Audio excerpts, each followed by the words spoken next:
Hello friends, this is Casey at the Bodie's Homestead, and in today's video, I am reading an article, California Drought Takes Toll on World's Top Almond Producer. Firebow, California. As temperatures recently reached triple digits, farmer Joe Del Bosque inspected the almonds in his parched orchard in California agricultural-rich San Joaquin Valley, where a deepening drought threatens one of the state's most profitable crops. Del Bosque doesn't have enough water to properly irrigate his almond orchards, so he's practicing deficient irrigation, providing less water than the trees need. He's left a third of his farmland unplanted to save water for the nuts, and he may pull out 100 of his 600 acres, 243 hectares, of almond trees after the late summer harvest, years earlier than planned. We may have to sacrifice one of them at the end of the year if we feel that we don't have enough water next year, said Del Bosque, who also grows melons, cherries, and asparagus.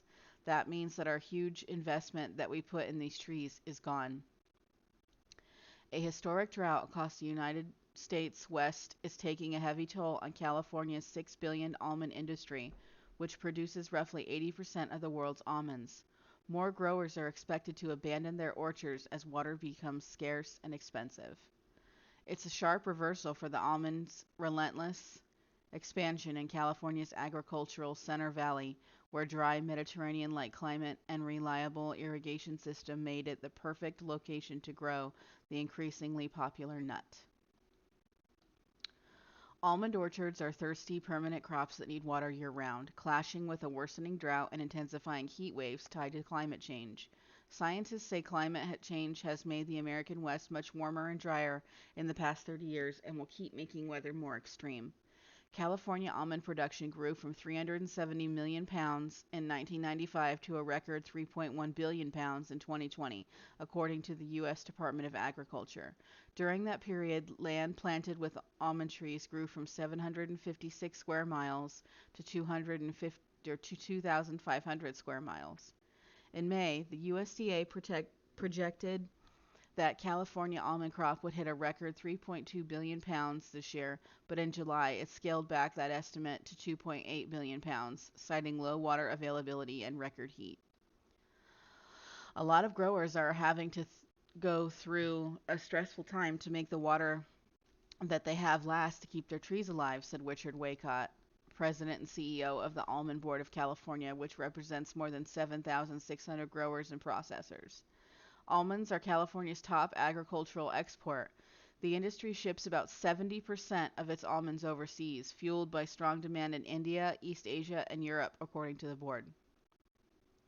As almond prices rose during a previous drought that California declared from 2012 to 2016, farmers and investors planted hundreds of square miles of new orchards in areas that lack reliable water supplies. All of this increase in almonds and increase in water demand, it's been done at a time when there's virtually no increase in water supply, said David Goldhammer, a water management specialist at the University of California, Davis. The water embodied in the production of those almonds is being exported out of this country. The almond boom has run into the second major drought that California has declared in a decade.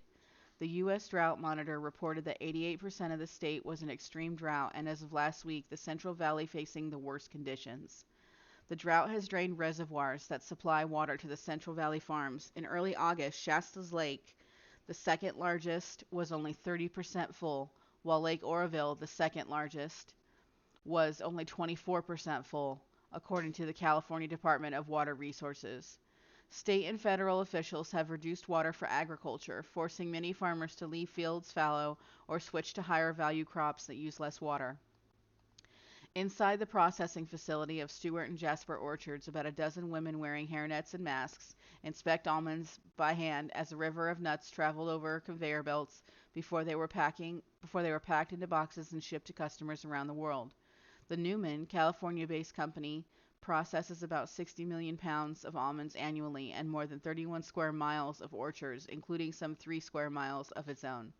The profitability of growing almonds is not the same as it was in the past, said owner Jim Jasper, whose father co-founded the company in 1948. The world is going to start seeing less almonds. Jasper estimates that about a third of California's orchards are planted in areas with unreliable water supplies, and many of them won't survive the drought. Some of his neighbors have stopped irrigating their orchards and they're letting trees die. As you can see, there's one orchard here that's drying up because they just didn't have money to buy the water. And we're seeing this all over the valley, Jasper said.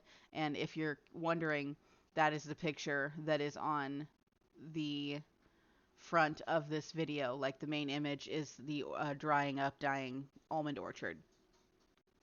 As the drought drains reservoirs and Governor Gavin Newsom calls on residents to voluntarily reduce water by 15%, critics say the thirsty crop isn't sustainable at current levels in California. If we're conserving in the city so that they can grow more almonds, it's simply not fair because it's not benefiting the majority of Californians, said Tom Stokely, a board member for the California Water Impact Network, a nonprofit group that advocates for sustainable water use.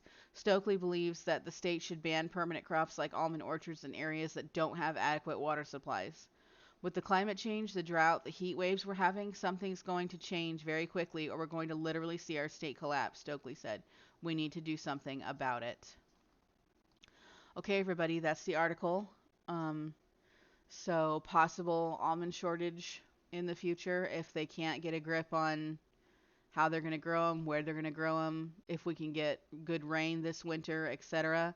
So be thinking about that. I'm not going to advise you to stockpile almonds. They do store for a while, but they're high fat nuts, so they do go rancid. I'm also not sure about storing almond butter or almond milk, things of that nature. I also believe they only have about a year shelf life. So the only thing I can tell you to prepare for is to prepare to go without. And almonds are a big part of my family's diet as well. My son consumes a fair bit amount of almond milk, so maybe we'll have to make a switch over to something that's either easier to produce or something of that nature. So just something to think about. Thank you so much for watching, and I'll see you in the next video. Bye-bye.